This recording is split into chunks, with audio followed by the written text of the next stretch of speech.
అందరికీ నమస్కారం. ఈరోజు తూర్పుగోదావరి జిల్లాలో ఉన్న గొల్లల మామిడాలలో నిర్మించిన అద్భుతమైన కోదండ రామాలయం గురించి తెలుసుకుందాము.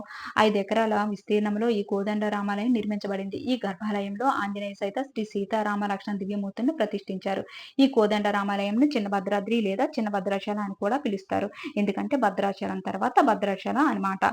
ఈ అందమైన కోదండ రామాలయంలో 2 ఎత్తైన గోపురాలు ఉంటాయి. అక్కడ ఒకే గోపురాన్ని మనం చూస్తాం. కానీ ఇక్కడ 2 ఎత్తైన గోపురాలు ఉంటాయి. ఒక గోపురం 170 అడుగులు ఉంటుంది. ఇంకో గోపురం అనేది 200 అడుగుల ఎత్తులో ఉంటుంది. ఈ 2 గోపురాలు కూడా ఆకాశాన్ని అంటుతున్నాయా అని అనిపిస్తుంది. అంత అందంగా నిర్మించారు.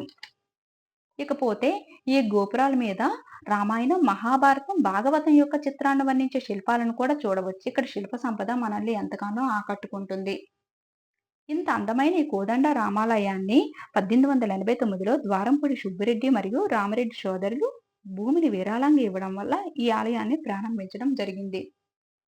ఇంత విశిష్టత కలిగిన ఈ కోదండ రామాలయంలో విజయదశమి, వైకుంఠ ఏకాదశి చాలా బాగా చేస్తారు. శ్రీరామనవమి కూడా కన్నుల పండుగగా ఎంతో అందంగా చేస్తారు.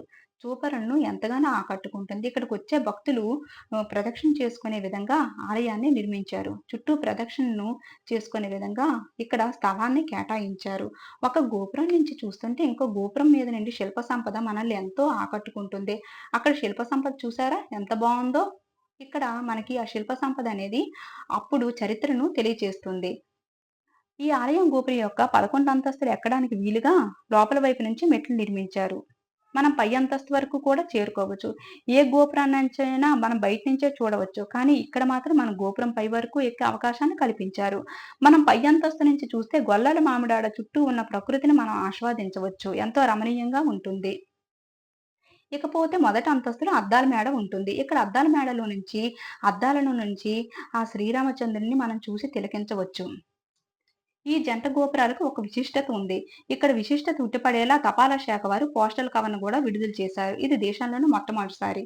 మీరెప్పుడైనా కాకినాడ వెళ్ళినా, రాజమండ్రి వెళ్ళినా ఈ ఆలయాన్ని సందర్శించండి.